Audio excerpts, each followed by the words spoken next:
हुजूर पाक सल्लल्लाहु अलैहि वसल्लम के पास एक सहाबी आए थे और उनकी शिकायत क्या थी पता है?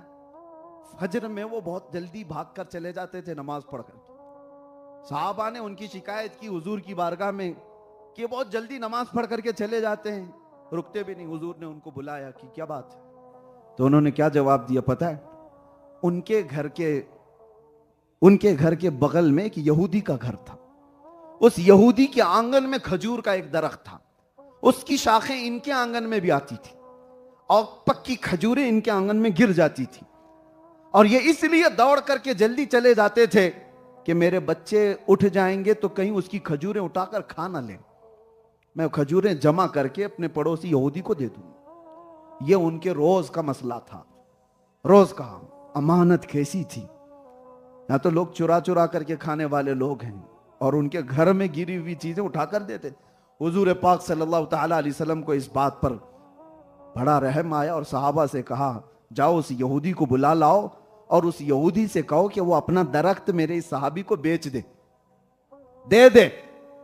उस यहूदी को बुलाया गया कि तू अपना ये दरख्त दे दे इस सहाबी को, कीमत जो चाहे ले ले। उसने कहा मना कर दिया, नहीं मैं नहीं दूंगा। यहां तक के दूसरे सहाबा को मेरे आका ने फरमाया, जो ये एक दरख्त खरीद करके देगा मैं उसे जन्नत में बागीचा दिलाऊंगा। अब सहाबा बस इतनी ही बात थी। अल्लाह अकबर, यकीन कैसा था। सहाबा में दौड़ लग गई कि जाकर यहूदी को मनाए, दे दे तू जो कीमत चाहिए दे दे, लेकिन वो मानने को तैयार नहीं था। मदीने में एक सहाबी है हज़रत अबू दहदा, वो बड़े मालदार सहाबी थे और उनका बगीचा अवालिया मदीना में, जो बिल्कुल पॉश एरिया आज भी है, अवालिया मदीना की अजवा खजूरें पूरी दुनिया में मशहूर है। हुजूर ने पसंद फरमाया अजवा जो खजूर अवालिया मदीना में हजरत अबू दहदा का बहुत खूबसूरत बागीचा था। पूरे मदीने में क्या, अरब में उनके बागीचे की मिसाल दी जाती थी। बागीचा हो तो अबू दहदा का, इतना हसीन और जमील। उसमें उन्होंने घर भी बनाया, नहर भी बनाई, बहुत खूबसूरत बनाया था। अबू दहदा हुजूर के पास आते हैं, कहते हैं या रसूल अल्लाह, मैं अगर वो यहूदी का दरख्त खरीद करके दे दूं तो मुझे भी है वो बशारत? हुजूर ने फरमाया अबू दहदा तेरे लिए भी। वो गए यहूदी के पास, जा करके उसे पहले पैसों की डील की, नहीं माना। जानते हो अबू दहदा क्या कहते हैं? तुझे पता है मैं कौन हूं? उसने कहा अबू दहदा, कौन नहीं पहचानता तुझे? अबू दहदा ने कहा मेरा बगीचा देखा? कहा अवालिया मदीना में सबसे महंगा बगीचा। अबू दहदा कहते हैं पूरा बगीचा दे दूंगा, ये एक दरख्त दे दे। पूरा बाग दे दूंगा खजूरों का, ये एक दे दे। वो कहता है पागल हो गए हो, क्या बात कर रहे हो? मेरे आंगन में सूखा हुआ एक दरख्त है, उसकी चंद खजूरें तुम्हारे दोस्त के घर गिरती हैं, इसके लिए तुम इतना महंगा बगीचा दे दोगे? अबू दहदा ने कहा तू वो बात छोड़ दे, मैं सौदा किससे कर रहा हूं तुझे पता नहीं, तुझसे नहीं है ये डील। मैं जिससे सौदा कर रहा हूं मैं जानता हूं मुनाफा किस चीज का नाम है, प्रॉफिट किसको कहते हैं। वो यहूदी कहा अगर तुम सच्ची में ये बात कर रहे हो तो अभी ले लो दरख्त और दे दो मुझे बगीचा। उसी वक्त जो भी था बै व शिरा हो गई, खरीदो फरोख्त हो गई। अबू दहदा ने वहीं पर अपना बगीचा उसके नाम कर दिया, घर वालों को पूछने की भी जरूरत नहीं। आए बगीचे के बाहर खड़े हैं, दरवाजा जो बगीचे का था उसके गेट के बाहर खड़े, उनकी बीवी बागीचे के अंदर घर में आराम कर रही है। नहर भी बहती है, ठंडी हवाएं हैं वहां पर। बाहर से पुकारते हैं अपनी बीवी को, या उम्मे दहदा उखरुजी, ऐ उम्मे दहदा बाहर आ जा। बीवी ने पूछा अंदर तो आओ, क्यों बाहर से पुकार रहे हो? कहा नहीं ये बागीचा मैंने बेच दिया है, दे दिया है। बीवियां तो आज वावेला मचाएं, हाँ कैसे बेचा है, प्रॉपर्टी कैसे बेचा? पूछा क्या मुझको, एक बार मशवरा किया? वो साहबिया थी, अपने शोहर से कहती है सच में बेच दिया? तो कहा हाँ हाँ बिल्कुल सच में बेच दिया। कहा रुको मैं अपना दुपट्टा ले लूं और बाहर आ जाऊं, इसलिए कि मेरा यकीन है कि मेरा शोहर अच्छा ही नफा कमाया होगा। मुझे यकीन है कि अगर वो इतना खूबसूरत और इतना महंगा बागीचा बेचने की बात कर रहा है एक दिन में, तो वो आम आदमी को तो नहीं बेचा होगा या आम तिजारत तो नहीं किया होगा। वो अपना दुपट्टा उठाई और उसी अंदाज में बाहर निकल कर आ गई। अबू दहदा अपनी बीवी का हाथ पकड़कर आए बाहर और कहा ये बगीचा हमने दे दिया। हुजूर की बारगाह में आए, कहा या रसूल अल्लाह वो एक दरख्त मैंने यहूदी से खरीद लिया, बदले में क्या दिया? पूरा बागीचा दे दिया। मेरे आका मुस्कुराए और सीने से लगा दिया। जन्नत तो बाद में मिलने वाली है, बागीचा बाद में मिलने वाला है। ये सहाबा से पूछो मोहब्बत किसको कहते हैं पता है? एक बात मैं आपको बता रहा हूं, मोहब्बत किसको कहते हैं? अपने अमल को छोटा समझना और महबूब के अमल को बड़ा समझना। अबू दहदा से पूछो आपने इतना बड़ा बागीचा दे दिया, वो कहेंगे इतना बड़ा? ये कहां से बड़ा? कौन सी चीज बड़ी है? मैं तो गुलाम हूं, सब कुछ तो उनका है। मैंने नजर किया तो अगर अबू दहदा से पूछो आपको मिला क्या? क्या हुजूर ने कुछ बड़ी चीज दी?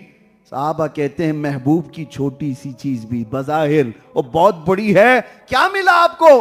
कहा जो मुस्तफा ने मुस्कुरा कर सीना लगाया यही कायनात का सबसे बड़ा हिस्सा है, यही मेरे लिए इनाम है, इनाम आजम है। अबू दहदा अपनी बीवी को लेकर के निकले। मेरे अजीजों सुनो, इतने पर बात खत्म नहीं होती। एक बात मैं आपको और बता दूं, जो मैं बार बार कह रहा हूं ना, अपने आप को लुटा दो हुजूर की बारगाह। खुदा एक पर हो तो एक पर मोहम्मद, खुदा एक पर हो तो एक पर मोहम्मद। अगर कल्ब अपना दो पारा करूं मैं, कल्ब दिल को कहते हैं, दो पारा किसको कहते हैं? दो टुकड़े। अगर मेरे दिल के दो टुकड़े कर दो तो फिर एक पर तुम्हें अल्लाह लिखा नजर आए और एक पर मोहम्मद नजर आ जाए। ये एक जान क्या है अगर हो करोड़ों, तेरे नाम पे सबको वारा करूं मैं। और ये जुबान कहां से मिली थी मुफ्ती आजम को? वहां से मिली थी जहां कहने वाला उनका ताजदारे इल्म और ताजदारे फसाहत और बलागत इमाम अहले सुन्नत यूं फरमाया करता, करूं तेरे नाम पे जां फिदा, न बस एक जां दो जहां फिदा, और दो जहां से भी नहीं जी भरा, करूं क्या करोड़ों जहां नहीं। और ये नस्लन बादा नस्लिन इश्क़ मुस्तफ़ा की खुशबुएं आज भी बरेली से आती नजर आती हैं। और यही मुर्शिद गिरामी हुजूर ताजुश शरिया रहमतुल्लाह ताला अलैह भी फरमाते हैं, बुल हवस सुन सीमो जर की बंदगी अच्छी नहीं, उनके दर की भीख अच्छी सरवरी अच्छी नहीं। और फिर ये फरमाते हैं कि नबी से हो जो बेगाना उसे दिल से जुदा करते, पिदर मादर बिरादर जानो माल उन पर फिदा करते हैं। यही है ईमान हमारा असल। मेरे अजीजों, नबी कौनैन रहमतुल लिल आलमीन सल्लल्लाहु तआला अलैहि वसल्लम के इस इस्म पाक को आज आप जो सीने से लगाए हैं, हो सकता है बहुत सारे लोगों को इस बात का इल्म हो या कुछ को ना हो। किसी गली में हिंदुस्तान के किसी कीड़े ने छेड़ा था और वो एक छोटे से इलाके की बात थी कि आई लव मोहम्मद नहीं लिख सकते, लेकिन उन जालिमों को पता नहीं तुम वहां दबाओगे और ये नाम कहां कहां से उभरेगा। दी अजाने कभी यूरोप के कलीसाओं में तो कभी अफ्रीका के तपते हुए सहराओं में, दश्त तो दश्त है दरिया भी न छोड़े हमने, बहरे जुल्मात में दौड़ा दिए घोड़े हमने। उन्हें हमारी तारीख मालूम नहीं है, हमारे आबा व अजदाद की तारीख ये है, टल न सकते थे जंग में अगर अड़ जाते थे, पांव शेरों के भी मैदान से उखड़ जाते थे, हक से सरकश हुआ कोई तो बिगड़ जाते थे, अरे तेग क्या चीज है हम तोप से भी लड़ जाते थे। ये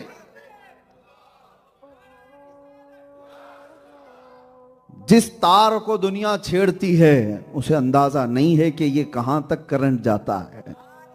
और आप तो देखें, आप हिंदुस्तान की हर गली गली से बच्चे से लेके जवान, जवान से लेके बूढ़े, बल्कि हर घर के बाहर तख्ती लगी हुई है आई लव सैयदना मोहम्मद सल्लल्लाहु अलैहि वसल्लम। और इतना ही नहीं, फिर दूसरे इलाकों में अगर नजर उठाएं तो अपने गैर भी मैदान में आए हुए नजर आते हैं। गैर भी नजर आते हैं कि हुजूर पाक सल्लल्लाहु अलैहि वसल्लम के नाम पाक पर सिर्फ मुसलमानों का हक थोड़ी ना है। वो ये कहते हैं, वो इजहार करते हैं, और हुजूर के लिए ये नाम लेकर के सामने आने वालों को हमने देखा है। और अब अमेरिका की सरहदों से भी ये बात आगे निकल चुकी है। इसीलिए इकबाल कहता था 100 साल पहले, निकल करके सहरा से जिसने उलट दिया था तख्ते रोमा को। सहरा, अरब का सहरा, डेजर्ट से निकला हुआ वो मोहम्मद अरबी का गुलाम, लेकिन जब निकला था तो रोमन एम्पायर को पलट कर रख दिया था। दिन भर एक खजूर पर गुजारा करने वाले वो सहाबा, पैबंद लगे कपड़े पहनने वाले, पैरों में उनके चप्पल तक ना होती थी, चलने की वजह से उनके नाखून उखड़ जाते थे, लेकिन अरब से चलकर निकले थे। पर्शियन एम्पायर को धूल चटा दिया था, रोमन एम्पायर के सारे किले धांस दिए थे, भस्म कर दिए थे।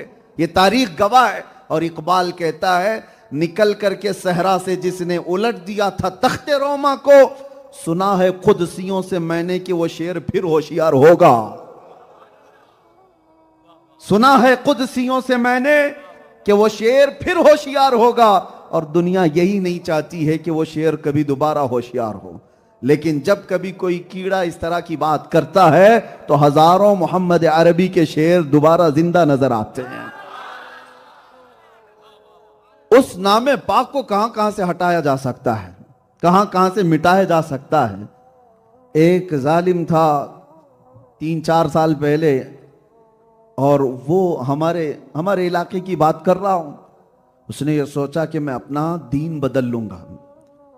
था मुसलमान, लेकिन दूसरों की छापलूसी के लिए अपना दीन बदल लिया। मीडिया की हॉट सीट पर आकर बैठना, डिबेट करना और इस्लाम के खिलाफ बोलना, हुजूर पाक की शान में गंदे अल्फाज बोलना, और फिर यहां तक कि उसने किताब लिख डाली और कुरान को बदलने की बात कर डाली।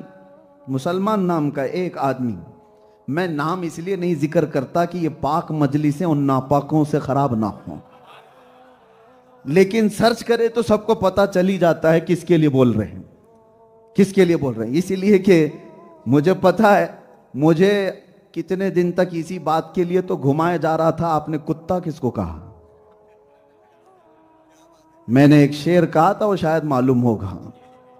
अब मैं वो कहता भी नहीं हूं, लेकिन बच्चे पूरा वैसे ही कंप्लीट कर देते हैं। मैं अगर आधी बात करता हूं ना, कुछ देर की खामोशी है, फिर शोर आएगा, वो आगे की बात फिर खुद ही कंप्लीट हो जाती है। यह हमसे पूछा जा रहा था कि किसको कहा, हमने कहा कुत्ते को कुत्ता कहा, लेकिन उनको ये बात पता थी। कहते हैं कि नहीं, हमें पता है आप किसको कह रहे थे। खैर, यहां भी बात मैं आपको ये कह रहा हूं कि जो जालिम राफजी दीन बदलकर मेरे आका के नाम पर कीचड़ उछालने के लिए मीडिया की हॉट सीट पर बैठ करके रोजाना डिबेट करता था और मुसलमानों के दिल जलाता था, आज पूछो उसको जाकर के कहां है वो। कशका भी लगाया, धोती भी पहन लिया, बदल लिया, और उस कौम की चाटुगिरी करता रहा। 6 महीने के बाद पंडितों ने लात मारकर निकाल दिया, हो गया। ऐसों का हाल यही होता है, धोबी का कुत्ता, न घर का न घाट का। यह मुहावरा हमारे यहां मशहूर है, आपके यहां है या नहीं मालूम नहीं। धोबी होगा तो मालूम होगा आपको। धोबी का कुत्ता, न घर का न घाट का, यह मशहूर मुहावरा है। और उन लोगों की मिसाल ऐसी है, और आला हजरत की सुनो तो कहते हैं, या रसूल अल्लाह, जो तेरे दर से यार फिरते हैं, दर बदर यूं ही खार फिरते हैं। जो रसूलुल्लाह के दरबार से मुंह फेर लिया, जिल्लत हर कदम पर उसके साथ होगी, हर कदम पर जिल्लत उसके साथ है। और नबी पाक सल्लल्लाहु ताला अलैहि वसल्लम का वफादार, वो जिस जगह जाता है, जंगलों में भी हमने देखा है हजारों का मजमा आ जाता है। हुजूर पाक का गुलाम जिस इलाके में जाए, रब तबारक व तआला लोगों के दिलों को उसकी तरफ फेर देता है। और एक गुस्ताख है, उंगली उठाता है और जिंदगी पर डर करके जीता है।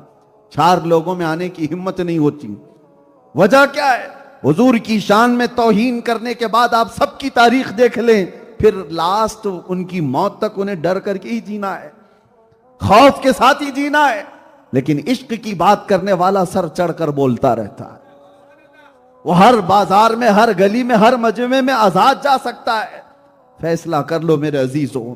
मैं ये बात कहने के लिए इस वाक़े को छेड़ा कि दुनिया आज से नहीं, 1400 साल से इस बात की कोशिश करती ही आ रही है कि उस नाम को दबाया जाए, उस नाम पर कीचड़ उछाला जाए, उस नाम को खराब अंदाज में लोगों के सामने पेश किया जाए। सारी दुनिया जितनी भी अपनी ताकत इस्तेमाल कर सकती थी कर चुकी, लेकिन मुझे बताओ हुजूर पाक सल्लल्लाहु ताला अलैहि वसल्लम के शहदाइयों में कहीं कोई कमी आई? इकबाल कहता है थमता न था किसी से सैले रवा हमारा, कुछ बात तो है कि मिटती नहीं हस्ती हमारी, कुछ बात तो है कि मिटती नहीं हस्ती हमारी, सदियों रहा है दुश्मन दौरे जमा हमारा, और तौहीद की अमानत सीनों में है हमारे, आसान नहीं मिटाना नामो निशा हमारा, यूनानो मिस्र रोमा सब मिट गए जहां से, बाकी मगर है अब तक नामो निशा हमारा, बातिल से डरने वाले है आसमां नहीं है हम, 100 बार कर चुका है तू इम्तिहान हमारा, 100 बार कर चुका है तू इम्तिहान हमारा। आप सबको मैं दावत फिक्र यही देना चाहूंगा, वो एक हस्ती है, वो एक ज़ाते पाक है जिसके मुतालिक फिर इकबाल की बात सुनो, हमें करनी है शहंशाह बतहा की रजा जोई, वो अपने हो गए तो रहमत परवरदिगार अपनी, इसको उसको क्यों मनाते हुए घूम रहे हो? दुनिया को राजी करने के लिए अपनी जिंदगियां क्यों बर्बाद कर रहे हो? कुरान में रब फरमाता है अल्लाहु व रसूलुहु अहक्कु अन युर्दू, अल्लाह और उसके रसूल इस बात के ज्यादा हकदार हैं कि उनको राजी किया जाए। अल्लाह को राजी करो, उसके रसूल को राजी करो। दुनिया रूठती है तो रूठे, छूटती है तो छूटे, इसलिए कि दुनिया न तुम्हें सजा दे सकती है न जजा दे सकती है, न ये रिस्क के दरवाजे खोल सकती है न रिस्क के दरवाजे बंद कर सकती है। एक दरवाजा अगर दुनिया ने बंद किया तो मौला 70 दरवाजे तुम पर खोल देगा। इस पर हमारा डिपेंड होना जरूरी नहीं है। असबाब अपनी जगह पर, खालिक असबाब पर यकीन रखो। रब्बे जुल जलाल की रजा और उसके रसूल की रजा पर जो बंदा जीता है, फिर थोड़े दिनों की आजमाइश के बाद उसके लिए सारे दरवाजे खोल दिए जाते हैं, तूफानों के रुख मोड़ दिए जाते हैं, पहाड़ों को रास्ते बना दिए जाते हैं, सैलाबों को बदल दिया जाता है, समंदरों को गुलाम मुस्तफा अपना रास्ता बना लिया करता है। अजीजा ने गिरामी वक़ार, पूरी कायनात मुसख्खर कर दी जाती है, शर्त सिर्फ इतनी है, ये आप क्या समझते हो हमें बहुत दौड़ भाग करने से, किसी नेता को राजी करने से कोई सीट मिल जाएगी, 4-5 लाख रुपए मिल जाएंगे, कुछ मिलियंस मिल जाएंगे? आप क्या समझते हो किसी ग्लैमर की दुनिया के एक्टर को, एक्ट्रेस को राजी करने से हमारा भी स्टेटस बढ़ जाएगा? कुछ नहीं होता, ये दुनिया कुछ नहीं दे सकती। हाँ, जो कुछ भी तुम्हारे मुकद्दर में मिलना है, अरे ये सियासत है क्या चीज, ये दौलत है क्या चीज, ये हुकूमत है क्या चीज, ये ताकत है क्या चीज, ये तमाम फौज की ताकत है क्या चीज, इंसानों का मजमा ये क्या चीज, जायदाद क्या चीज है, जमीन क्या चीज है, ये सब छोड़ो। इकबाल क्या कहता है, ये जहां चीज है क्या, लौह कलम तेरे, ये चीज है क्या, लौह कलम तेरे हैं, लेकिन लौह कलम तेरे हो जाएंगे, शर्त सिर्फ इतनी है कि मोहम्मद से वफा तूने, कि मोहम्मद से वफा तूने, तो हम तेरे हैं। ये जहां चीज है क्या, लौह कलम तेरे है।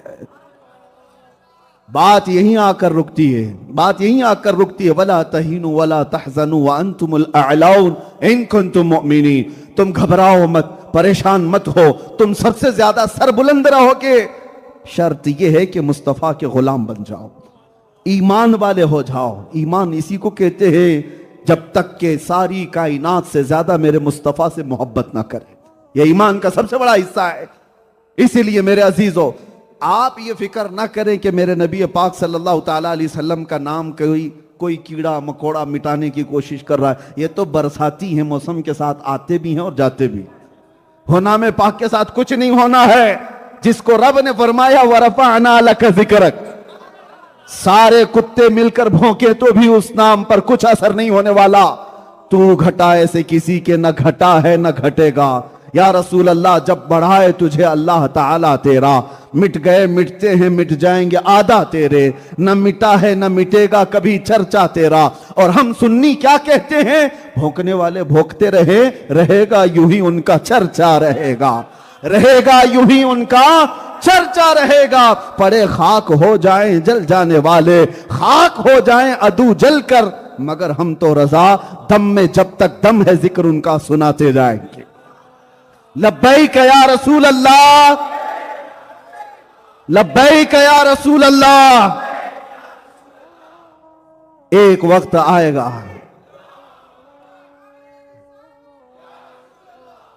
एक वक्त आएगा अनकरीब आप देखोगे हर दरो दीवार और हर गली से एक ही आवाज आएगी, लब्बैक या रसूल अल्लाह। वो आवाज आनी है जो इकबाल ने कहा था, सुना है कुदसियों से मैंने कि वो शेर फिर होशियार होगा, और हमें दिख रहा है इंशाअल्लाह उल अजीज हर इलाके का मोहम्मद अरबी का शेर अब बेदार होने वाला है। आपको मैं अपने मुल्क में भी कभी हथियार उठाने वगैरह की बातें नहीं करता, मेरा वो मिशन भी नहीं है। मैंने कभी नहीं कहा अपनी तकरीरों में कि तुम हथियार उठाओ, लेस हो जाओ, तंजीम बनाओ, तहरीक बनाओ, नहीं, हमारा मिशन नहीं। मैं तो एक ब्लेड रखने की भी बात नहीं करता। प्लास्टिक की चाकू भी मिल जाए तो हम टेररिस्ट कहला देते हैं, हम उसकी बात नहीं करते। आपको पता है तुम हथियार से लेस ना भी हो तो सिर्फ और सिर्फ एक ऐसा हथियार है, वो इश्क़ मुस्तफ़ा का। नबी पाक सल्लल्लाहु ताला अलैहि वसल्लम की मोहब्बत जिसके दिल में भर जाती है, फिर उसे दुनिया की कोई चीज उठाने की जरूरत नहीं। इश्क़ मुस्तफ़ा का जामा जो पहन लेता है, जिस गली से वो गुजरता है, उसके चलने फिरने से ही कई कीड़ों की यूं ही मौत हो जाती। वो गर्मी ऐसी है कि बरसाती कीड़े उसकी गर्मी से ही फौत हो जाते हैं।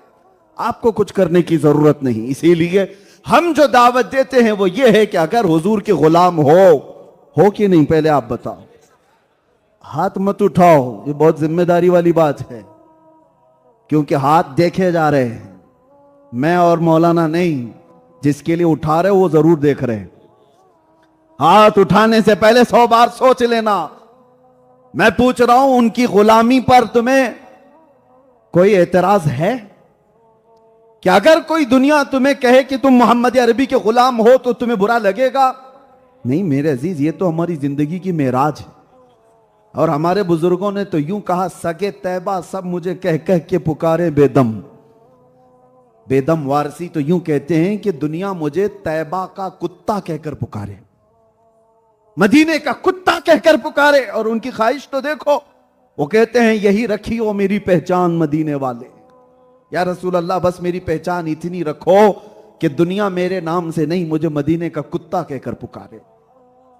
ये तो उनका फख्र था। मैं आपसे पूछता हूं, हुजूर के गुलाम हो और उस गुलामी पर कोई एतराज नहीं, और आपको कभी भी ऐसा फील नहीं होता कि मुझे अजीब लग रहा हो, तो फिर मैं आपसे पूछता हूं, जब उस रसूल की गुलामी पर 2-2 हाथ उठाते हो, गर्दन देने की बात करते हो, तो आ जाओ मेरे अजीजों, हम आपसे गर्दन भी नहीं मांगते, जान भी नहीं मांगते। बस सिर्फ और सिर्फ शक्ल तो बना लो कि मेरे मुस्तफा का गुलाम लगे। शक्ल तो बना लो कि नबी का गुलाम लगे। तुम्हें अगर एतराज नहीं है तो पूरे के पूरे क्यों नहीं बन जाते? आधे क्यों हो? आधे यहूद और नसारा को राजी करना है। दुनिया क्या कहेगी, दुनिया क्या सोचेगी कि ये तो मौलाना जैसा लग रहा है, मौलवी जैसा लग रहा है। और एक बात मैं आपसे पूछता हूं, तुम्हारा अकीदा है कि दुनिया का सबसे हसीन चेहरा आमिना के लाल का था? बहुत जल्दी बेशक कह रहे हो आप, यकीन है कि नहीं है? दुनिया का सबसे हसीन चेहरा किसका है? मेरे मुस्तफा का है, इसमें कोई शक ही नहीं। हस्सान बिन साबित से पूछो, वो बताएंगे, वह अहसनु मिनका लम तरा कत्तु आईनी।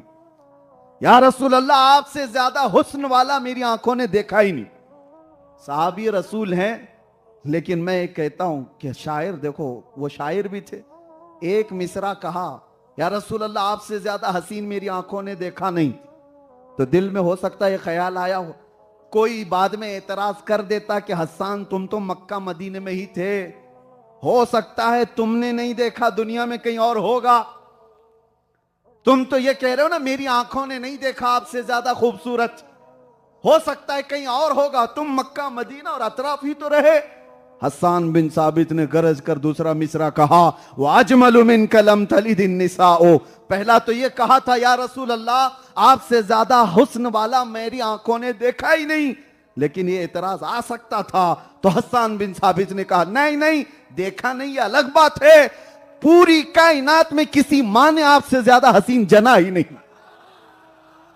आपसे ज्यादा खूबसूरत किसी मां ने जना ही नहीं। आप सबका भी अकीदा है इस बात पर। कि वो अल्लाह के नबी कायनात के सबसे हसीन चेहरे के मालिक थे। हुस्न यूसुफ पे कटी मिस्र में अंगुश्ते सना, सर कटाते हैं तेरे नाम पे मर्दान अरब। वो यूसुफ अलैहिस्सलाम का हुस्न था जिस पर औरतों ने उंगलियां काट ली थी, और यहां सिर्फ मेरे आका के नाम पर गर्दनें काटने को तैयार। इस बात पर यकीन है या नहीं? मैं बार बार ताकीद से इसलिए पूछ रहा हूं, तो फिर कौल में और अमल में तजाद क्यों? जब तुम्हें यह पता है कि सबसे हसीन चेहरा मेरे आका का था और सबसे हसीन चेहरे पर दाढ़ी थी, तो खूबसूरती का मेयार ही दाढ़ी है। खूबसूरती का मेयार ही दाढ़ी है। और जो ये कहता है कि नहीं मैं हैंडसम लगने के लिए कर रहा हूं, वो झूठा है, वो झूठा है। दुनिया ने उसको जानवर बनाने की कोशिश की है, मुस्तफा का गुलाम नहीं। नबी का जो गुलाम होता वो बार बार कोशिशें करता। अरे मैंने देखा है, मैं एक निकम्मा आदमी, मैं एक छोटा तालिब इल्म, लेकिन मुझसे चाहने वाले, मुझसे मोहब्बत करने वाले कितने बच्चे ऐसे हैं। मैंने देखा है उनको बार बार हर जगह जा करके दुकानों में पूछते हैं, हमको ऐसा अमामा चाहिए जैसा मुफ्ती साहब पहनते, हमको वैसा जुब्बा चाहिए जैसा, ऐसा वो ब्रोचर लगाते वो चाहिए, ऐसी चादर चाहिए वो। मोहब्बत का तकाजा ये है, बार बार बंदा चाहता है कि अपने महबूब की तरह बन के दिखाए। कितने तो ऐसे हैं। एक बार मैंने सुन्नत रसूल पर अमल करने के लिए जुल्फे रखी, हजारों लोग उसको, मैं ये नहीं कहता कि वो नबी की सुन्नत नहीं, लेकिन उनको हमसे मोहब्बत थी, उस तरह दिखने की कोशिश करते हैं। ये तो दुनिया में मुझ जैसे निकम्मे के साथ होता है, और आप तो कायनात के हसीन चेहरे से मोहब्बत का दावा कर रहे हो, सैयदुल अंबिया से मोहब्बत का दावा कर रहे हो। तो क्या कभी शीशे में जाकर खड़े होकर देखा और कहा मैं भी उस तरह से नजर आ जाऊं जिस तरह मेरे नबी को देखना पसंद था? हुजूर देखें तो हुजूर मुस्कुरा दें। मेरे अजीजों, इस नुक्ते पर हमें आना है। नबी पाक सल्लल्लाहु ताला अलैहि वसल्लम के उस अजीम नाम पाक के लिए मैं एक बात ये कह रहा था, बीच में डिस्कनेक्ट हुआ। आपको फिक्र की जरूरत नहीं इस नाम के हिफाजत की, और अल्लाह हिफाजत करने वाला है सुबह क़यामत तक। ये तो दुनिया हमारा टेम्परेचर नापती है, अभी बुखार कितना है, ये पूरी दुनिया देखती है कि अभी उठे हैं कि सोए हैं। और जब जब जागते हैं तो फिर वो फिर थोड़े दिनों के लिए, लंबे टाइम के लिए हो जाते हैं। एक एक कुत्ता बीच में उठता है और हुजूर की शान में तौहीन करता है, और जब हम गरजते हैं तो फिर कई महीनों के लिए बिल में चला जाता है। उनको पता है हाँ अभी जाग रहे हैं, और जिस दिन वो देखें कि ये सब सोए हैं, इनको कुछ फर्क नहीं पड़ता, तो फिर देखो वो हश्र करेंगे इस उम्मत के साथ जो स्पेन में किया था। स्पेन में 500 मस्जिदें आज चर्च बनी हुई हैं। 700 साल तक इस्लामी हुकूमत कायम थी स्पेन में, सिर्फ इसलिए कि वो लोग मॉडर्न हो चुके थे, बहुत मॉडर्न हो चुके थे। उनके यहां हुजूर पाक की शान में गुस्ताखियां कोई माना ही नहीं रखती थी, तोड़ दिए गए, खत्म कर दिए गए। आज भी स्पेन हमारे पास नहीं है। मस्जिद कर्तबा का नाम सुना है अपने? दुनिया की दूसरी सबसे बड़ी मस्जिद, आज वो सिर्फ पिकनिक पॉइंट बनी हुई है, टूरिस्ट प्लेस है। वो इल्म और अदब का गहवारा स्पेन सब खत्म कर दिया गया। क्यों? उनके जो हम गुलाम थे, खल्क के पेशवा रहे, उनसे फिरे, जहां फिरा फिर आई कमी वकार में। यही है नुक्ता। अगर उस नाम पाक की अजमत के साथ, जैसे आपको मोहब्बत है, आप आई लव मोहम्मद 1000 बार कहें, सीने पे लगाएं, सर पर लगाएं, लेकिन मैं ये चाहता हूं कि मेरे अजीजों अंदर से भी वो आई लव का इजहार हो।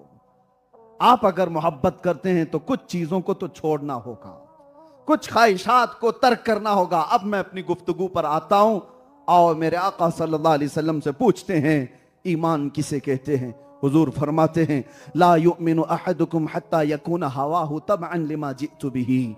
तुम में से उस वक्त तक कोई मोमिन नहीं हो सकता जब तक कि अपनी ख्वाहिशात मेरी मर्जी के मुताबिक ना करे। हुजूर के चाहने के बराबर तुम अपनी ख्वाहिशात को जब तक नहीं करोगे तब तक मोमिन नहीं हो। और ये सहाबा ने अपनी जिंदगी में करके दिखाया है। उनकी अपनी ख्वाहिशात नहीं थी, सब कुर्बान किया था कदम मुस्तफा पर, सब निछावर किया था। अपनी ख्वाहिशात ना आने पाए, अपने जो बहुत सारे जो बनाए हुए उम्मीदें उसको खत्म करो। हुजूर क्या चाहते हैं वो देखो। नबी पाक को कैसा मोमिन पसंद था। और कुर्बानियों की बात करते हैं, आधा घंटा अगर लोग यहां बैठ जाएं तो उनको ऐसा लगता है कि हमने कमाल कर दिया है, दीन की बड़ी खिदमत कर दी है, एक जलसा करके या एक प्रोग्राम करके। यह मोहब्बत का तकाजा नहीं है। आपको बताता हूं, हुजूर पाक सल्लल्लाहु अलैहि वसल्लम के पास एक सहाबी आए थे और उनकी शिकायत क्या थी पता है? फजर में वो बहुत जल्दी भागकर चले जाते थे नमाज पढ़कर। सहाबा ने उनकी शिकायत की हुजूर की बारगाह में कि बहुत जल्दी नमाज पढ़ करके चले जाते हैं, रुकते भी नहीं। हुजूर ने उनको बुलाया कि क्या बात है? तो उन्होंने क्या जवाब दिया पता है? उनके घर के बगल में एक यहूदी का घर था। उस यहूदी के आंगन में खजूर का एक दरख्त था, उसकी शाखें इनके आंगन में भी आती थी और पक्की खजूरें इनके आंगन में गिर जाती थी। और ये इसलिए दौड़ करके जल्दी चले जाते थे कि मेरे बच्चे उठ जाएंगे तो कहीं उसकी खजूरें उठाकर खा ना लें, मैं खजूरें जमा करके अपने पड़ोसी यहूदी को दे दूंगा। ये उनके रोज का मसला था। रोज का अमानत कैसी थी। यहां तो लोग चुरा चुरा करके खाने वाले लोग हैं और उनके घर में गिरी हुई चीजें उठाकर देते। हुजूर पाक सल्लल्लाहु ताला अलैहि वसल्लम को इस बात पर बड़ा रहम आया और सहाबा से कहा, जाओ उस यहूदी को बुला लाओ और उस यहूदी से कहो कि वो अपना दरख्त मेरे इस सहाबी को बेच दे दे। उस यहूदी को बुलाया गया कि तू अपना ये दरख्त दे दे इस सहाबी को, कीमत जो चाहे ले ले। उसने कहा मना कर दिया, नहीं मैं नहीं दूंगा। यहां तक के दूसरे सहाबा को मेरे आका ने फरमाया, जो ये एक दरख्त खरीद करके देगा मैं उसे जन्नत में बागीचा दिलाऊंगा। अब सहाबा बस इतनी ही बात थी। अल्लाह अकबर, यकीन कैसा था। सहाबा में दौड़ लग गई कि जाकर यहूदी को मनाए, दे दे तू जो कीमत चाहिए दे दे। लेकिन वो मानने को तैयार नहीं था। मदीने में एक सहाबी है हजरत अबू दहदा, बड़े मालदार सहाबी थे और उनका बगीचा अवालिया मदीना में, जो बिल्कुल पॉश एरिया आज भी है, अवालिया मदीना की अजवा खजूरें पूरी दुनिया में मशहूर है। हुजूर ने पसंद फरमाया अजवा जो खजूर है, अवालिया मदीना। अवालिया मदीना में हजरत अबू दहदा का बहुत खूबसूरत बागीचा था। पूरे मदीने में क्या, अरब में उनके बागीचे की मिसाल दी जाती थी। बागीचा हो तो अबू दहदा का, इतना हसीन और जमील। उसमें उन्होंने घर भी बनाया, नहर भी बनाई, बहुत खूबसूरत बनाया था। अबू दहदा हुजूर के पास आते हैं, कहते हैं या रसूल अल्लाह, मैं अगर वो यहूदी का दरख्त खरीद करके दे दूं तो मुझे भी है वो बशारत? हुजूर ने फरमाया अबू दहदा तेरे लिए भी। वो गए यहूदी के पास, जा करके उसे पहले पैसों की डील की, नहीं माना। जानते हो अबू दहदा क्या कहते हैं? तुझे पता है मैं कौन हूं? उसने कहा अबू दहदा, कौन नहीं पहचानता तुझे? अबू दहदा ने कहा मेरा बगीचा देखा है? कहा अवालिया मदीना में सबसे महंगा बगीचा। अबू दहदा कहते हैं पूरा बगीचा दे दूंगा, ये एक दरख्त दे दे। पूरा बाग दे दूंगा खजूरों का, ये एक दे दे। वो कहता है पागल हो गए हो, क्या बात कर रहे हो? मेरे आंगन में सूखा हुआ एक दरख्त है, उसकी चंद खजूरें तुम्हारे दोस्त के घर गिरती हैं, इसके लिए तुम इतना महंगा बगीचा दे दोगे? अबू दहदा ने कहा तू वो बात छोड़ दे, मैं सौदा किससे कर रहा हूं तुझे पता नहीं, तुझसे नहीं है ये डील। मैं जिससे सौदा कर रहा हूं मैं जानता हूं मुनाफा किस चीज का नाम है, प्रॉफिट किसको कहते हैं।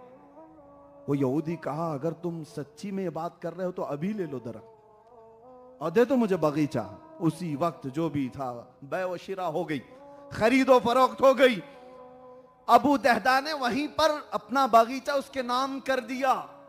घर वालों को पूछने की भी जरूरत नहीं, आए बगीचे के बाहर खड़े हैं, दरवाजा जो बगीचे का था उसके गेट के बाहर खड़े। उनकी बीवी बागीचे के अंदर घर में आराम कर रही है, नहर भी बहती है, ठंडी हवाएं हैं वहां पर। बाहर से पुकारते हैं अपनी बीवी को, या उम्मे दहदा उखरुजी, ऐ उम्मे दहदा बाहर आ जा। बीवी ने पूछा अंदर तो आओ, क्यों बाहर से पुकार रहे हो? कहा नहीं ये बागीचा मैंने बेच दिया है, दे दिया है। बीवियां तो आज वावेला मचाएं, हाँ कैसे बेचा, यह प्रॉपर्टी कैसे बेचा? पूछा क्या मुझको, एक बार मशवरा किया?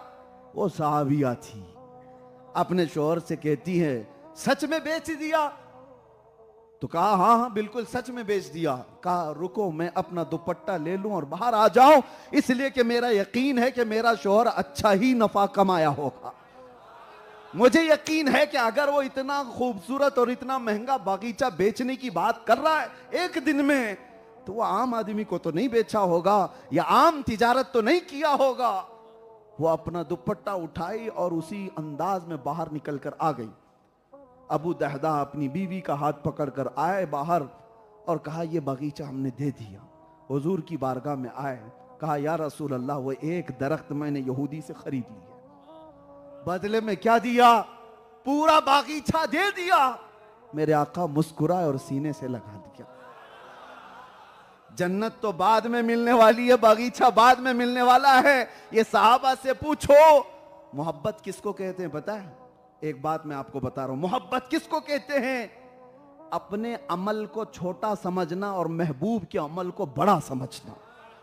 अबू दहदा से पूछो आपने इतना बड़ा बागीचा दे दिया, वो कहेंगे इतना बड़ा? ये कहां से बड़ा? कौन सी चीज बड़ी है? मैं तो गुलाम हूं, सब कुछ तो उनका है। मैंने नजर किया तो अगर अबू दहदा से पूछो आपको मिला क्या? क्या हुजूर ने कुछ बड़ी चीज दी? साहबा कहते हैं महबूब की छोटी सी चीज भी बज़ाहिर वो बहुत बड़ी है। क्या मिला आपको? कहा जो मुस्तफा ने मुस्कुरा कर सीना लगाया यही कायनात का सबसे बड़ा हिस्सा है, यही मेरे लिए इनाम है, इनाम आजम है। अबू दहदा अपनी बीवी को लेकर के निकले। मेरे अजीजों सुनो, इतने पर बात खत्म नहीं होती। एक बात मैं आपको और बता दूं, जो मैं बार बार कह रहा हूं ना, अपने आप को लुटा दो हुजूर की बारगाह, अपने आप को पेश कर दो।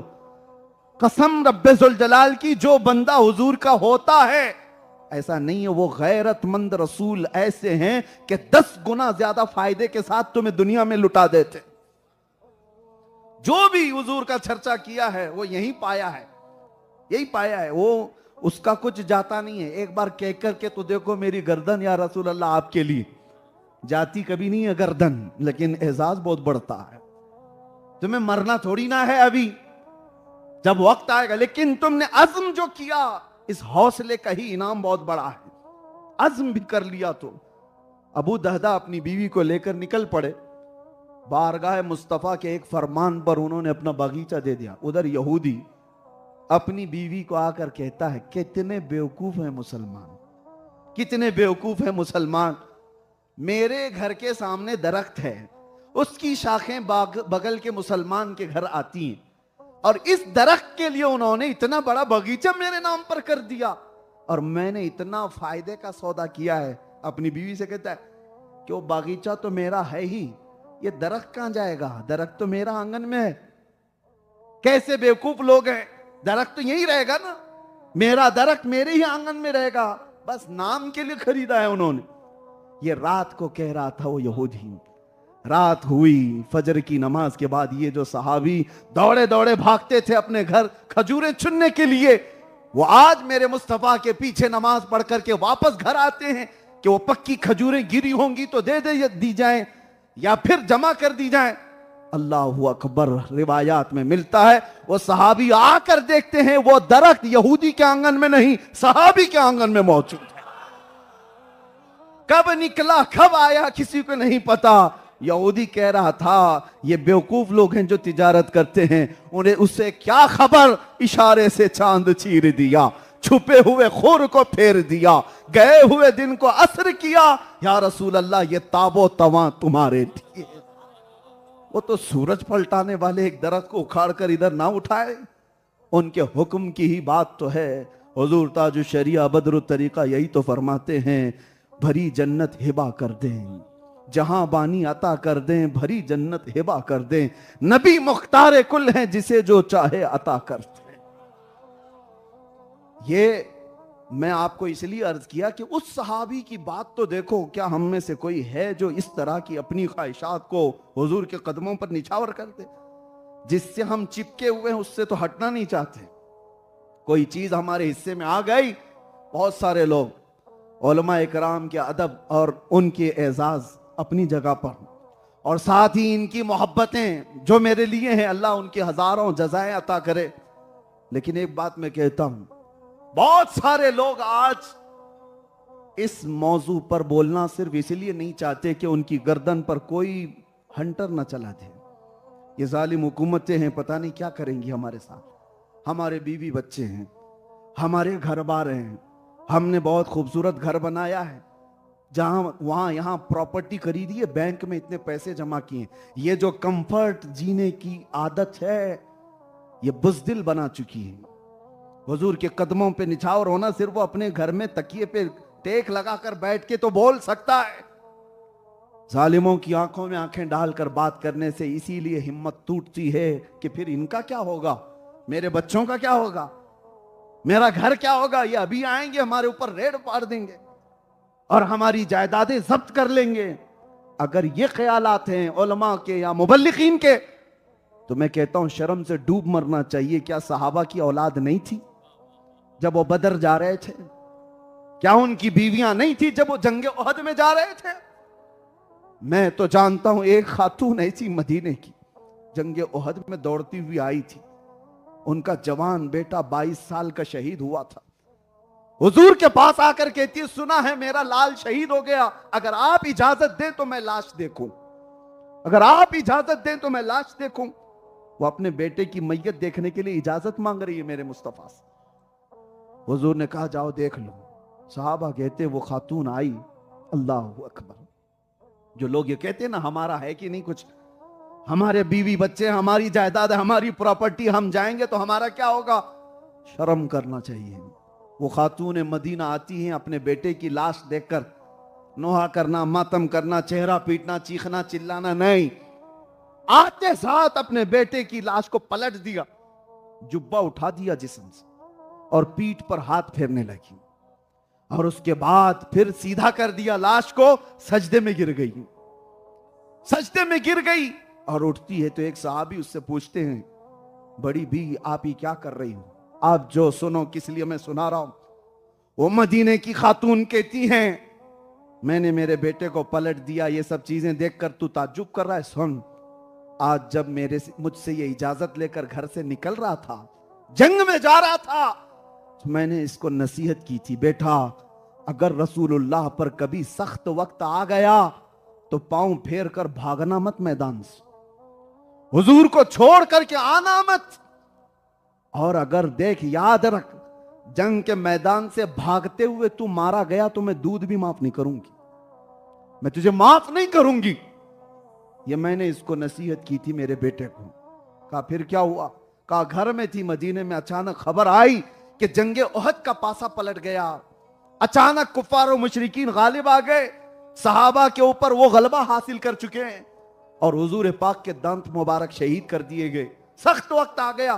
तो खातून कहती मेरी बेकरारी बढ़ गई, मेरा बेटा कहीं मैदान से भागा तो नहीं, हुजूर को छोड़कर गया तो नहीं। मैं दौड़ती हुई आई तो मुझे रास्ते में बताया गया नहीं तेरा बेटा शहीद हुआ। तब भी मुझे इत्मीनान नहीं था, मरा तो मरा लेकिन भागते हुए तो नहीं मरा। वो कहती है मैं आई और मेरे बेटे की लाश को पलटकर जुब्बा उठाकर, पीठ मैंने इसीलिए देखी थी कि भागते हुए पीछे से तो नहीं मारा गया। फिर मैंने देखा पूरा हाथ फेर कर एक भी जख्म मेरे बेटे के पीठ पर नहीं है, जितने जख्म खाया है सब सीने पर खाकर मरा है। फिर मैं सजदा शुक्र अदा करती हूं कि मौला तूने मेरे लाल को अपने नबी की गुलामी में कबूल कर लिया। यह है वो जज्बा ईसार जिन्होंने अपनी जिंदगियां निछावर की थी मेरे मुस्तफा के कदमों में। मेरे अजीजों, घर में बैठ करके बोलना आसान बात है, सबके होते हैं बीवी बच्चे, सबके होते हैं जायदाद माल। दुनिया को ना देखो जो अपनी प्रॉपर्टियां बचाने के लिए बुज़दिली के साथ हर चीज पे समझौता कर लेती है। तुम ईमान वाले हो, सारी दुनिया को ठोकर मार दो लेकिन मेरे मुस्तफा की इज्जत पर कोई समझौता नहीं। इसी का नाम ईमान है, इसी का नाम ईमान है। एक बुजुर्ग से पूछा गया था कि ईमान किसको, दीन इस्लाम किस तरह से बचाया जाए या जिस तरह से इस पर चला जाए। तो उस बुजुर्ग ने कितनी प्यारी बात कही, कहा देखो जब अपनी जान पे कुछ बात आती है तो सदका देकर जान बचा ले। सदका बलाओं को टालता है, बीमार हो गए तो सदका दे दो, जानवर का सदका, गेहूं खैरात कर दिए, अनाज का सदका, सदका देकर अपनी जान बचा लो। लेकिन जब इस्लाम पर कोई बात आए तो जान देकर दीन बचा लो। यह है पूरी जिंदगी का खुलासा। जब मुस्तफा करीम की इज्जत पर बात आए तो फिर हम अपने ये सारी चीजें ना देखें कि हमारे साथ क्या होने वाला है। जो होने वाला अच्छा ही होगा। अगर नारा हुजूर पाक की मोहब्बत का लगाते हैं तो फिर हमारी बात को सीरियसली लें, वरना बुज़दिलों के लिए वैसी भी हमारी गुफ्तगू होती नहीं, हमारा कलाम उनसे नहीं। बहुत सारे लोग ये कहते हैं कि ये तो भड़काने वाली बात है, प्रोवोक करने वाली बात है, मारने मरने के लिए तैयार करने वाली बात है। मेरे अजीजों, इस दौरे पुर फितन में अगर ये बात की जा रही है तो लोगों को आज भी लगता है इसलिए है कि जालिम यहूद और नसारा ने इनके दिमागों पर गुलामी का ऐसा लेबल चढ़ाया हुआ है कि उनको ये सब बातें डिफिकल्ट लगती हैं, मुश्किल लगती हैं। हुजूर की गुलामी की बात करें तो उनको लगता है ये प्रोवोकिंग है, ये भड़काना है। अरे मियां, नमाज की बात करो, आप रोजे की बात करो, ज़कात की बात करो, अखलाक की बात करो। इसीलिए तो बहुत सारी जमातें यही करते हुए घूम रही और उनसे किसी को खतरा भी नहीं। वो जो जमातें चिल्ला काटती हुई घूम रही हैं हर जगह, उनको तो इजराइल भी कहता है ये कोई भी खतरनाक जमात नहीं है, अच्छी जमात है। क्यों? कोई खतरा ही नहीं। और ईमान हो तो खतरा हो ना। ईमान जहां होता है उसी से तो दुनिया डरती है। बड़ी बड़ी जमातों से अमेरिका को भी खतरा नहीं, बट यूरोप को भी खतरा नहीं। उनको परमिशन है, आओ जाओ, आओ जाओ। हालांकि देख रहे हैं ये बहुत बड़ी बड़ी तंजीमें लेकर के घूम रहे हैं, महीने महीने घूम रहे हैं, फिर भी यूरोप कहता है नहीं, इनसे खतरा नहीं है, ये बहुत अच्छे लोग हैं। लेकिन व्हील चेयर पर बैठे हुए एक खादिम हुसैन से पूरी दुनिया को खौफ। पैर नहीं है, खड़ा नहीं हो सकता, लेकिन दुनिया कहती है वेरी डेंजरस पर्सन। हाँ, अकाउंट बंद कर दो, देखो मत इनके बयानात। वजह यही है मेरे अजीजों। फिर समझ में आता है ताकत और कुव्वत जमात बनाने का नाम नहीं है, ताकत और कुव्वत फौज बनाने का नाम नहीं है, ताकत और कुव्वत कुर्सी और सियासत हासिल करने का नाम नहीं है, ताकत और कुव्वत माजूर होकर के भी इश्क रसूल हासिल करने का नाम है।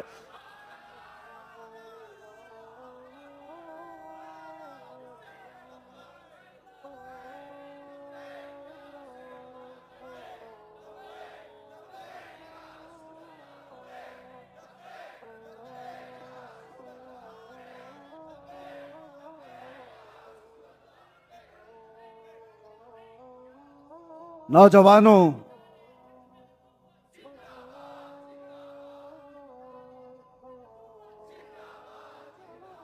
उस नाम पाक से बार बार कुर्बानियां नहीं मांगी जाती। ये तो खुश नसीबों की बात है जो वहां पर अपना सब कुछ लुटाया। ये समझ लें हजारों के होते हुए उस नबी पाक ने हमें चुन लिया। इस खिदमत पाक के लिए अल्लाह ताला खास लोगों को चुन लेता है। और एक बात ये भी बता दूं, नबी पाक की इज्जत और उनकी नामूस के लिए खड़े होने के लिए मैं अपनी राय बता रहा हूं। बहुत मुत्तकी, परहेजगार या बड़ा आलिम, बड़ा सलाहियतमंद होना जरूरी नहीं है। अगर रब चाहे ना तो कुत्ते से भी खिदमत लेता है, अगर रब तबारक व तआला चाहे। और ये वाकया मशहूर है अल्लामा इब्न हजर अस्कलानी का। ततारियों ने जब बगदाद पर हमला किया था तो उस वक्त ये क्या करते थे पता है? तातारी मुसलमानों को कैद करके लाते थे और जंजीर बांधते थे दोनों हाथों पर, और एक ईसाई पादरी को लाकर हुजूर की शान में गालियां देने लगाते थे, क्योंकि उनको पता था मुसलमान कोड़े से नहीं डरते हैं, इनको तकलीफ उससे ज्यादा नहीं होती। लेकिन इनके नबी को जब कोई गालियां देता है तो इनका सीना जलता है। दुनिया इसीलिए जलाना चाहती है। तो अल्लामा इब्न हजर अस्कलानी ने इसको बयान फरमाया कि वो ईसाई पादरी आकर के गालियां देता था। एक बार 300 उलमा जंजीरों में बंधे हुए हैं और मुसलमान कैदी हैं, और लाया गया बादशाह के सामने उस ईसाई को गाली देने के लिए। लेकिन मेरे अजीजों, जब रब तबारक व तआला चाहे, जहां चाहे, जैसे चाहे, अपने नबी के नाम की हिफाजत करता है। उस बादशाह का एक कुत्ता जिसको उसने पाला था, ट्रेंड कुत्ता, आवारा नहीं, पला हुआ, और वो भी बादशाह का, और उसको भी सोने की जंजीर से बांधा जाता था, गोल्डन चेन पहनने वाला कुत्ता, और वो बंधा हुआ था। जैसे ही वो ईसाई पादरी गुस्ताखी करने लगा वो भौंकने लगता था, चिल्लाता था, वो रुकता, फिर जब बोलता कुत्ता फिर चिल्लाता था। लोग ये समझ गए कि ये जब जब नबी पाक की शान में बोलता है कुछ, ये कुत्ता इधर से भौंकने लग जाता है। वो ईसाई पादरी मानने को तैयार नहीं था कि नहीं वो मेरी बात पे थोड़ी ना भौंक रहा है। लोगों ने उससे कहा भी कि ये बादशाह का कुत्ता है, हर एक पे भौंकता नहीं है, उसे पता है। ईसाई पादरी फिर कंटिन्यू करने लगा।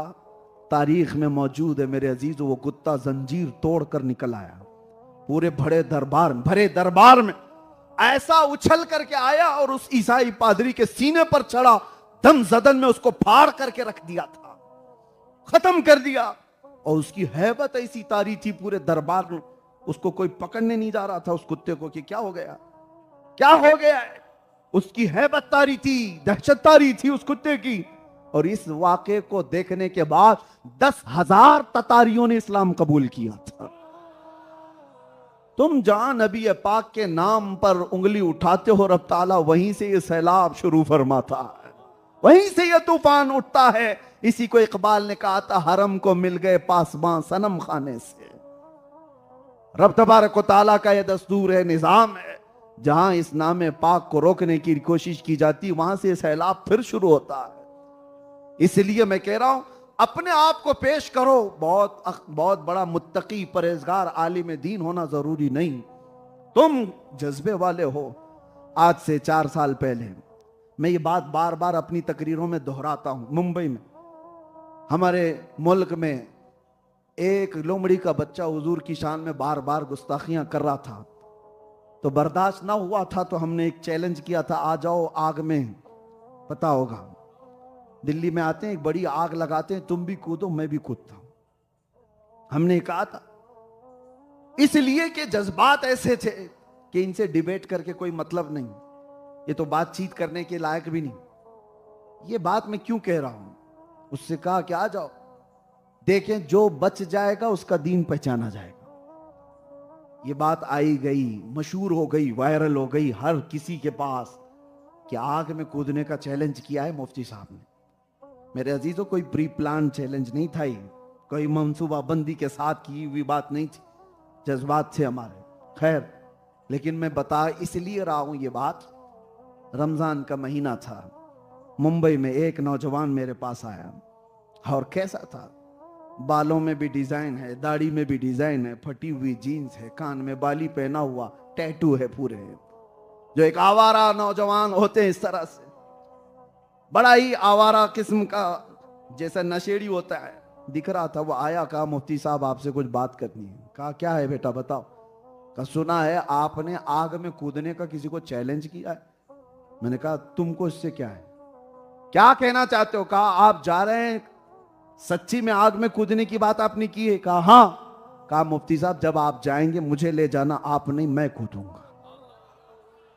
किसके नाम पर, हुजूर पाक के नाम पर आप कह रहे हैं मैं जाऊंगा सबसे पहले। मैं ऊपर से नीचे तक देखता रहा, शक्ल क्या है, कैसे ये फटी जीन्स वाला, पता नहीं किस तरह के लोगों में रहता है, लेकिन इसके दिल का जज्बा तो देखो। सच बता रहा हूं, उस दिन आंखों में इतने आंसू आए थे मुस्तफा को याद करके कि या रसूल अल्लाह आपकी उम्मत गुनहगार हो गई है, गद्दार नहीं हुई है।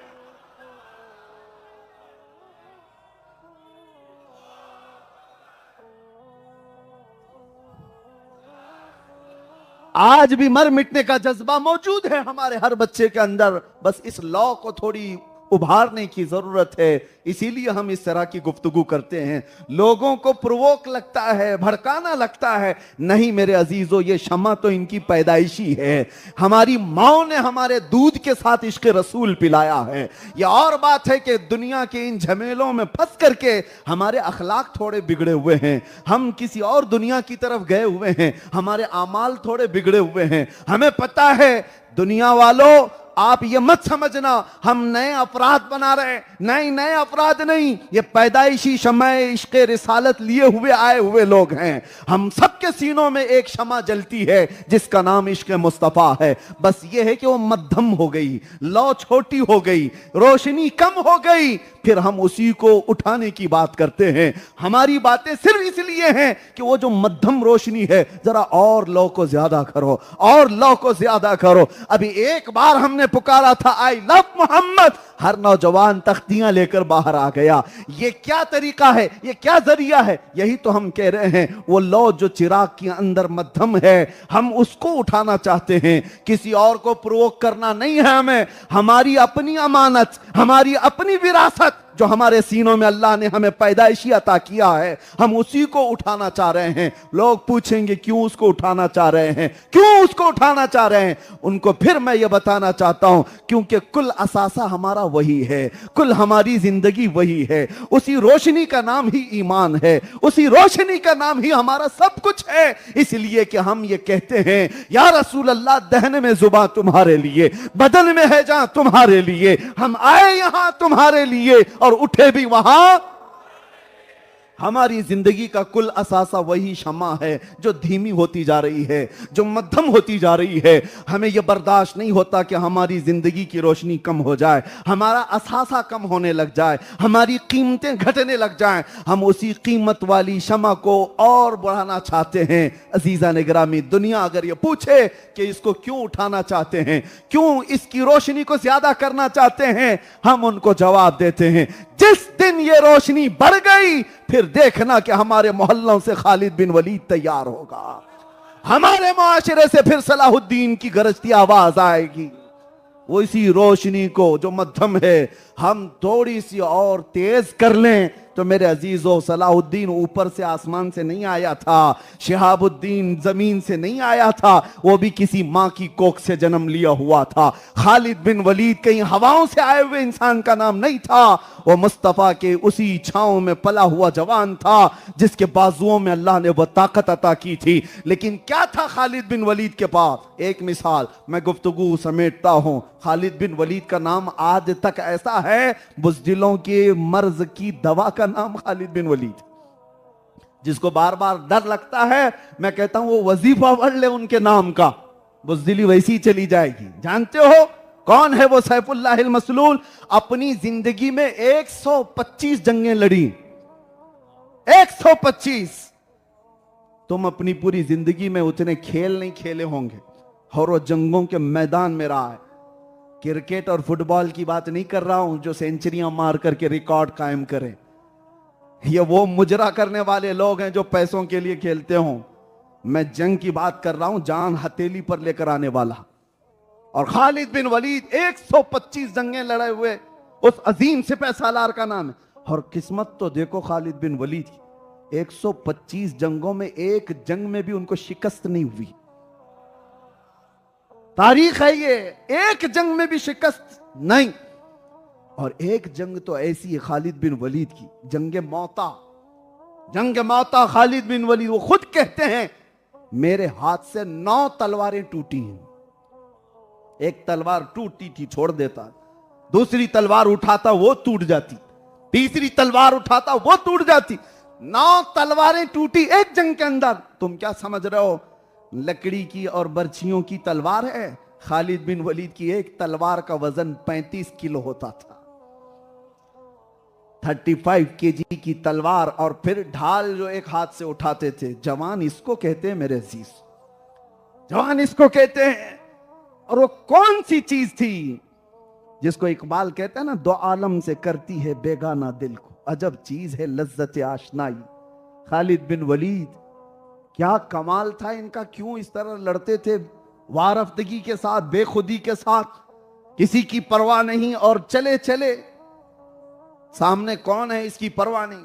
ये खालिद बिन वलीद एक जंग में ऐसे घिर गए थे कि एक जालिम ने उनको मारा। और ऐसा नहीं है कि जख्म नहीं है, अपने आखिर उम्र में खालिद बिन वलीद ने कहा मेरे पूरे जिस्म में एक बालिश जगह भी बाकी नहीं है जहां जख्म ना लगाओ, कोई जगह बाकी नहीं, चेहरे से लेकर पैरों तक, इतना एक बालिश जगह भी बगैर तीर और तलवार लगे हुए पूरा जिस्म ही नहीं था। लेकिन वो उस तरह के जवान नहीं है कि जख्म खाए और घर में बैठ गए। नसें कट जाती थी जंग में। आपको एक बात बताऊं, नसें कट गई साद इब्ने मुआज की। ये खंदक की बात है। हुजूर 1 महीना जंग के बाद वापस मदीने लौट रहे थे। 5 किलोमीटर है सिर्फ मदीना, 5 किलोमीटर ही बाकी है। बीच में जिब्राइल अमीन आए और कहा या रसूल अल्लाह, अल्लाह का हुक्म है यहीं से आप बनु नुज़ैर के मुकाबिल में चले। मदीने गए नहीं, थके हुए सहाबा हैं। हुजूर ने फरमाया मैं अपने सहाबा से पूछ लूं जो थके हुए 1 महीना जंग करके लौट रहे हैं मदीने। हुजूर ने फरमाया ए सहाबा, मेरे सहाबा, अल्लाह का हुक्म आया है कि यहीं से हमें बनु नुज़ैर के मुकाबिल में जाना है। जानते हो सहाबा ये कहते हैं कि पट्टी कर लें, मरहम कर लें, घर वालों से बात कर लें, बीवी बच्चों को पूछ तो लें, घर में जाकर के हालात देख लें, 1 महीने के बाद लौट रहे हैं। सहाबा कहते हैं या रसूल अल्लाह देर किस बात की, चले यहीं से चलते। उन्होंने कभी ये नहीं सोचा कि हमारी भी अपनी बीवियां हैं, बच्चे हैं जो महीनों से इंतजार कर रहे हैं। मैं बात कर रहा था खालिद बिन वलीद की, और वो कभी थक हार कर बैठने वाले नहीं। एक जंग में घिर गए, एक जालिम ने उनको मारा, अमामा गिर गया, अमामा पहने हुए थे, गिर गया, या टोपी जो थी गिर गई। सामने तलवार उठाए हुए दुश्मन है, आपने वो परवाह नहीं की, वो अमामा उठाने के लिए चल पड़े। तो सामने वाला जालिम देखता रह गया। ये जंग के उसलूब नहीं है, ये जंग के तौर तरीके नहीं है। पहले दुश्मन को फेस करो, नजर हटी के दुर्घटना घटी। इधर से थोड़ी सी नजर हट गई, सामने वाला वार कर देगा। और ये है कि सिर्फ नजर नहीं हटाए, पूरा अमामा उठाने के लिए चले गए। लेकिन सामने वाले ने भी तलवार रोक लिया, वो चाहता तो उसी वक्त मार देता। तलवार नहीं चली। पता ये चला कि हर एक अपनी मर्जी से चला भी नहीं सकता। हाँ, खालिद बिन वलीद अपनी टोपी उठाए और चूमा और सर पर रखा। सामने वाले ने पूछा तू खालिद बिन वलीद है? हमने तो सुना कि तू इस्लाम का बड़ा सिपह सालार है, लेकिन एक आम फौजी भी ऐसी गलती नहीं करता जो तूने किया है आज। टोपी उठाने की बात है, जंग के वक्त सामने मुकाबला हो रहा है, तलवार तनी हुई है और तू टोपी उठाने गया। खालिद बिन वलीद ने कहा तू क्या समझता है, खालिद अपने बाजुओं की ताकत से लड़ता है, खालिद अपने तलवार के भरोसे से लड़ता है। मेरा यकीन और मेरा विजदान यह है, खालिद बिन वलीद को अल्लाह ताला फतह अता करता है तो यही अमामा है, इसके अंदर मेरे रसूलुल्लाह के 3 मुँह मुबारका रखे हुए हैं।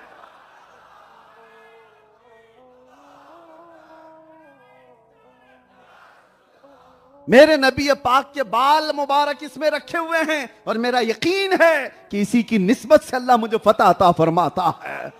यकीन हो तो ऐसा हो कि नबी पाक की अगर निस्बत बाकी है तो हम पूरी दुनिया फतह कर लेंगे। कौन है वो जालिम हमारा मुकाबला करने? आएंगी मुसीबतें, तकलीफें, लेकिन मेरे अजीज और रब तबारक व तआला की ताकत और कुव्वत के सामने कोई चीज नहीं है, कोई चीज नहीं है। अगर रब चाहे तो तुम्हें हजारों के मजमे से महफूज उठा लाए, हजारों के मजमे से महफूज उठा लाए। लिहाजा ये कमजोर ईमान छोड़ दो, ये कमजोर अकीदा छोड़ दो। आखिर में एक बात बता देता हूं, जेल के अंदर एक कैदी को मैंने देखा, उसको सब परेशान करते थे। उसके घर वाले कोई मिलने आते नहीं थे उसको, और महीने पागल हो जाता था जेलर। उसको बाप को फोन करके बोलता आ जाओ मिल लो। उसका बाप आता, ये रोता था, बोलता अब कब मेरी बेल करा रहे हो, मेरी जमानत? बाप कहता इस मंडे को कर दूंगा। सैटरडे मुलाकात होती थी, मंडे को ये हंसते हुए आता था और बोलता था मेरी मंडे बेल है, बेल है।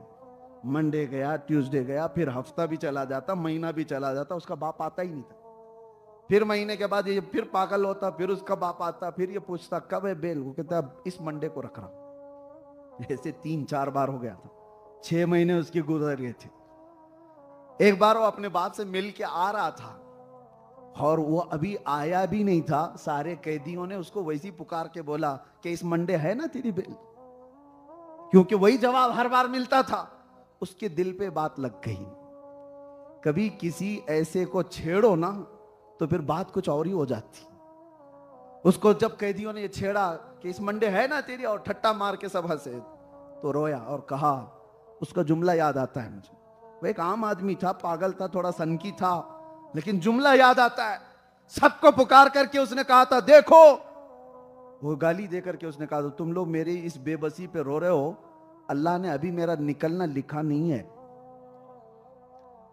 उसने लिखा नहीं है, जिस दिन वो लिखेगा तुम्हारा बाप मिलकर के भी मुझे अंदर नहीं रोक सकेगा, पूरी हुकूमत मिलकर भी मुझे नहीं बिठा सकेगी। इतना पावरफुल जुमला था उसका।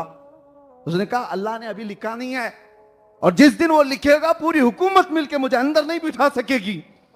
इतना कहा था, सच बात बता रहा हूं, उसी मंडे को उसकी बेल भी हुई थी, निकल के गया भी था। ये हो सकता है एक आम सी बात हो, लेकिन कुछ बातें ऐसी हैं जो हमें अंदर से हिला देती।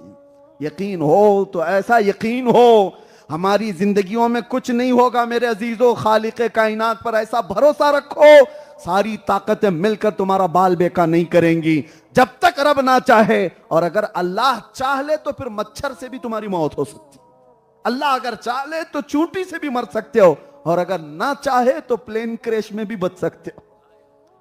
अगर अल्लाह ताला मौत ना लिखे तो बड़े बड़े हादसों से भी वो मौला हिफाजत से निकाल लेगा। इसीलिए मौत और हयात के डर में जीने का मतलब ईमान नहीं है। अब आओ इस बात पर अज़्म करके हम अपनी गुफ्तगू को खत्म करते हैं। मेरी पूरी गुफ्तगू का खुलासा ये है, लुब्बे लुबाब ये है, दुनिया जब जब तुम्हारी इस नस को पकड़ने की कोशिश करे या तुम्हें किसी और तरीके से खरीदने की कोशिश करे, ये तुम्हारे साथ होगा। नौजवानों के साथ दुनिया ने एक ऐसा जाल बिछाया है इंटरनेट का। नेट किसको कहते हैं आपको तो पता है, इंग्लिश वाले लोग हैं, नेट जाल को ही कहते हैं। ये जाल ही है जिसमें सबको फंसाया जाता है।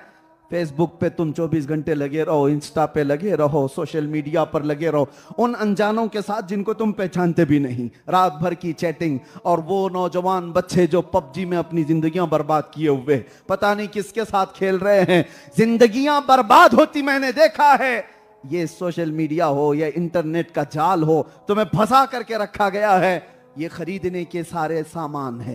पहले दुनिया कैसे खरीदती थी, लड़कियां भेज करके, ईसाई यहूदी सब ये कर चुके हैं। सलाहुद्दीन अय्यूबी की फौज को लड़कियां भेजकर खरीदने की कोशिश की जाती, या माल दिखा करके हमारी तरफ आ जाओ लाखों दे दिए जाएंगे। हर जमाने में दुनिया गुलाम मोहम्मद को खरीदने की बड़ी बड़ी बोलियां लगाती है। आज भी तुम्हारे सामने, अगरचे सामने से पैसे ना हो, सामने लड़कियां ना हो, इंटरनेट के जरिए से ये सारा मैदान बिछाया गया है। सब कुछ सिर्फ तुम्हारे अखलाक को खरीदने के लिए, सिर्फ तुम्हारे वक्त को खरीदने के लिए। और तुम अगर बिकते चले गए तो मेरे अजीजों, दुनिया में भी खसारे में हो और आखिरत में भी बड़े घाटे में हो।